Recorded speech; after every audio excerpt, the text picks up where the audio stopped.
ये भारत का वो कुंड है जहां भगवान परशुराम ने अपनी मां की हत्या करने के बाद अपने हाथ से चिपकी हुई कुल्हाड़ी से मुक्ति पाई थी। ये कथा है महान ऋषि जमदग्नि और उनकी धर्मपरायण पत्नी रेणुका की। कहा जाता है कि रेणुका प्रतिदिन नदी से कच्चे मिट्टी के घड़े में जल भरकर लाती थी। आश्चर्य की बात यह थी कि घड़ा बिना पके होने के बावजूद कभी टूटता नहीं था। ये उनके सतीत्व और तप की शक्ति थी। उनके 5 पुत्र थे, जिनमें सबसे छोटे थे विष्णु अवतार भगवान परशुराम। एक दिन नदी तट पर जल भरते समय रेणुका की दृष्टि कुछ गंधर्वों पर पड़ गई जो जल में आनंद क्रीड़ा कर रहे थे।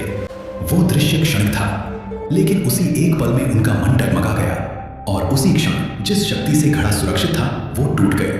घड़ा टूटते ही रेणुका समझ गई कि उनसे चूक हो गई है। जब वो आश्रम पहुंची तो ऋषि जमदग्नि अपने तपोबल से सब कुछ जान चुके थे। क्रोध में आकर उन्होंने अपने पुत्रों को आज्ञा दी, अपनी माता का वध करो। चारों बड़े पुत्र इस आदेश को सुनकर स्तब्ध रह गए। उन्होंने इनकार कर दिया। ऋषि का क्रोध और बढ़ा और उसी क्षण चारों पुत्र पत्थर में बदल दिए गए।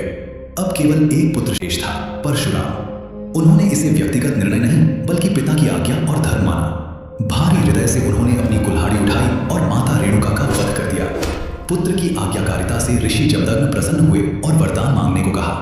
परशुराम ने कोई शक्ति नहीं मांगी, कोई राज्य नहीं मांगा। उन्होंने कहा, मेरी माता को पुनः जीवित कर दीजिए और मेरे पत्थर बने भाइयों को भी मुक्त कर दीजिए।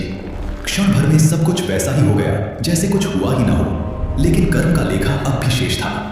मातृवध का पाप उस कुल्हाड़ी से चिपक चुका था और वो परशुराम के हाथ से अलग ही नहीं हो रही थी। उन्होंने अनेक तीर्थों की यात्रा की, लेकिन कहीं भी उस पाप से मुक्ति नहीं मिली। अंततः वे पहुंचे पूर्वी हिमालय में लोहित नदी के तट पर। जैसे ही उन्होंने उस जल को स्पर्श किया, एक अद्भुत चमत्कार हुआ।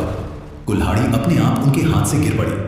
यही स्थान आज अरुणाचल प्रदेश में परशुराम कुंड के नाम से जाना जाता है।